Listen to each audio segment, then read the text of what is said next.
नमस्कार साथियों, जय हिंद। आप सभी लोगों का स्वागत है आज की इस क्लास में। डेली करंट अफेयर्स क्विज हैं, 10 question important for RRB, NTPC और आरआरबी के कोई भी एग्जाम्स के लिए। ठीक है, आरआरबी जिन मुद्दों पे ज्यादातर पूछता है उसी मुद्दों पे हम लोग भी क्वेश्चन यहाँ पर बनाते हैं। और आज का दिन है बुधवार, 13 नवंबर 2024। चलो भाई शुरू करते हैं। सबसे पहले यहाँ पर क्या कह रहा है, सऊदी अरब के रियाद में आयोजित 2024 WTA यानी कि महिला टेनिस एसोसिएशन फाइनल एकल खिताब किसने जीता? सवाल नंबर पहला।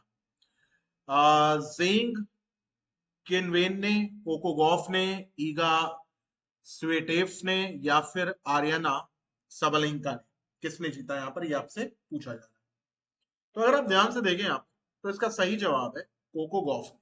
किसने जीता भाई? कोको गॉफ ने। क्वेश्चन नंबर 2 पर आते हैं। सिडनी ऑस्ट्रेलिया में आयोजित 2024 एनएसडब्ल्यू ओपन स्क्वैश टूर्नामेंट में एकल खिताब किसने जीता? अनाहत सिंह ने, सौरभ घोषाल ने, जोशना चिनप्पा ने या निकोल डेविड ने? तो सही जवाब है अनाहत सिंह ने। किसने जीता? अनाहत सिंह ने। नवंबर 2024 में भारत के 51वें मुख्य न्यायाधीश के रूप में नियुक्त होने वाले पहले न्यायमूर्ति संजीव खन्ना किस पद पर थे? सवाल ध्यान से सुनिए। नियुक्त होने से पहले न्यायमूर्ति संजीव खन्ना, तो पहले आपको यह पता चल गया 51वें न्यायाधीश का नाम क्या है, संजीव खन्ना। और वो इससे पहले किस पद पर थे, ये आपको बताना है। तो भारत के सर्वोच्च न्यायालय के न्यायाधीश थे, भारत के अटॉर्नी जनरल थे, महाराष्ट्र के एडवोकेट जनरल थे, दिल्ली उच्च न्यायालय के मुख्य न्यायाधीश थे। तो सही जवाब है दिल्ली उच्च न्यायालय यानी दिल्ली हाईकोर्ट के चीफ जस्टिस थे।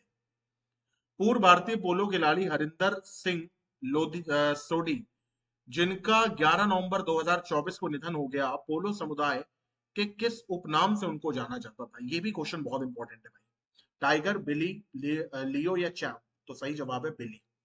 किस उपनाम से जाना जाता था? बिली। हाल ही में 11 नवंबर को मनाए गए राष्ट्रीय शिक्षा दिवस, तो ये आपको पता होना चाहिए, राष्ट्रीय शिक्षा दिवस 11 नवंबर का क्या महत्व है, ये आपको बताना है। यह मौलाना अबुल कलाम आजाद की जयंती को दर्शाता है, ये बी आर अम्बेडकर के जन्म को मनाता है, मानता है, या शिक्षा के अधिकार अधिनियम के शुभारंभ की याद दिलाता है, या एमसी छागला के सम्मान में मनाया जाता है? बहुत ऐसे क्वेश्चन ऑप्शन हैं कि आप फंस सकते हो, पर आपको याद रखना है कि ये मौलाना अबुल कलाम आजाद की जयंती को दर्शाता है। ठीक है।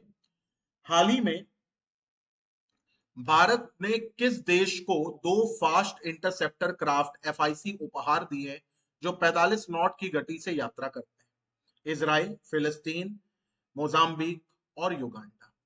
तो पहली बात तो इजराइल को तो भारत देगा नहीं, इजराइल हमसे ज्यादा टैक्स हैवी है।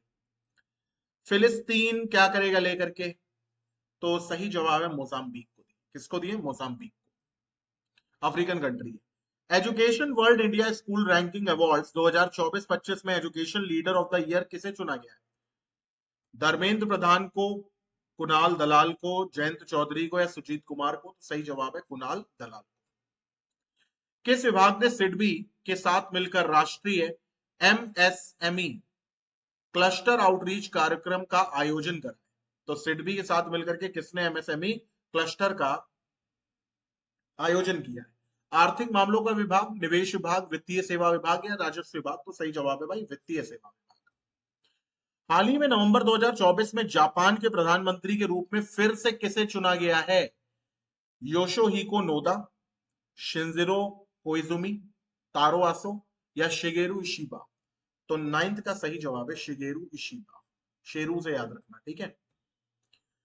नवंबर 2024 में भारत के साहित्यिक प्रदर्शन के हिस्से के रूप में मूल हस्तलिपि भारतीय संविधान पांडुलिपि की प्रतिकृति कहां प्रदर्शित की जा रही है?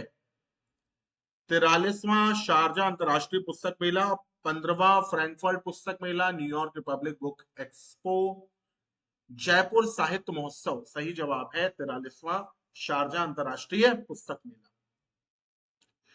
10 क्वेश्चन हमारे खत्म हो गए। अगर आप लोगों को ऐसे ही क्विजेस, नोट्स और पीडीएफ में दिलचस्पी है तो टेलीग्राम चैनल, जो कि जिसका लिंक डिस्क्रिप्शन बॉक्स में दिया है, आप वहां सादर आमंत्रित है, ज्वाइन करिए। और निःशुल्क डेली के 4 क्विज में देता हूं आप लोगों को।